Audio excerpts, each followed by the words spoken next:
Hokies! Reporting for Hokiesports.com with head football coach Justin Fuente, I'm John Laaser. Huge announcement today, Coach. I know that it's something that's part of the process, but the question has been asked of you so many times, who will be the starting quarterback against West Virginia? We now know that answer is Josh Jackson. So the obvious questions first, what did Josh do to set himself apart, and what might this offense look like with him at the controls? Well, Josh has done a great job since he's been here. You know, he's just got a great mind for the game.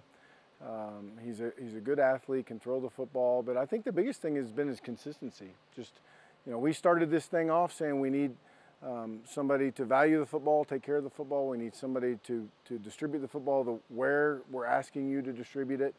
And then the other part of it was how we just felt. And, you know, all three of those categories, he kind of checked the box, and we felt like it was time to go ahead and make a move so we can get those guys working together.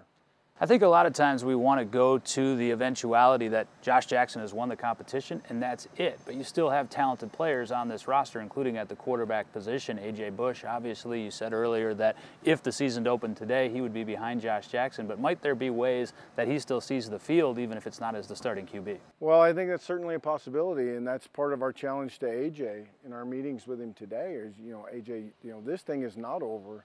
You have a tremendous skill set that it's kind of up to you to prove to us that you need to be out there, that we can trust you to put you out there because you certainly can be a weapon. So we'll see. We'll continue to evaluate that moving forward. Obviously, this is not the end-all, be-all. It's one thing to announce a starting quarterback if they've played 1 or 2 years. But when you've got 3 guys that haven't played, you know, you announce, you make that decision, you make the decision best for the team, and then you evaluate that decision as you move forward. So there'll continue to be evaluation. We told all 3 of the guys that when the decision was made, that regardless of what direction we went, that person still hadn't proved anything, still had work to do. So that's the mindset of our guys right now.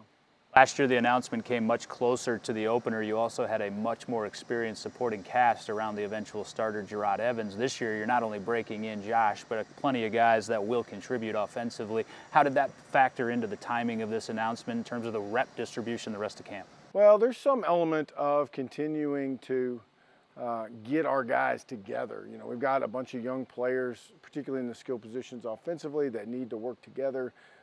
That was some element of it. You know, I think the biggest deal was that this had been progressing this way for some time. I mean, this was not a one-day decision, and I know I probably didn't update everybody as well as maybe people would have liked about the competition moving through it, and part of that's just to protect our players. That's my first obligation is to our players, but you know, we felt like it had distanced itself and separated itself enough that it was time to make the decision at this point in time.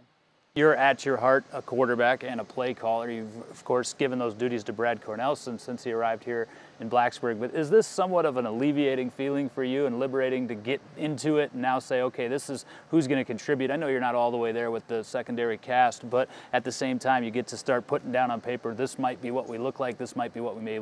Well, sure, there's certainly an element of let's move this thing forward now as the pieces start to come together. And, you know, throughout camp, we've been without somebody on both sides of the ball almost every day, and that's just a function of camp, whether it's somebody in the defensive secondary or somebody at wide receiver. And, you know, we're kind of to the point now we've had a day off, and we had a no-pad practice the day before that. You know, it's time for us to get our guys together and let's start molding this thing. We've taught all the fundamentals, we've taught the scheme, and let's start seeing what this thing's going to look like. Last one for head coach Justin Fuente today, announcing that redshirt freshman Josh Jackson will be the starting quarterback for the Hokies in their opener against West Virginia. How will this change the specter of practice over the final couple weeks of camp? I don't think it'll change much. You know, we're continuing to work good versus good. At some point in the future, about a week and a half or a little over a week and a half, we'll turn our attention to West Virginia. But you know, right now we're trying to get better. We're just competing one offense, one defense, looking at some scheme, looking at players in certain spots, and trying to continue to mold our team. Second year in a row, the head coach did not allow me to make the announcement on Twitter, therefore my followers remain stagnant, but nonetheless, Coach, we appreciate your time as always. We'll have more with Coach Fuente, of course, leading up to kickoff on September 3rd, and we'll also have an exclusive one-on-one with new quarterback one for the Hokies, redshirt freshman Josh Jackson. Hokies!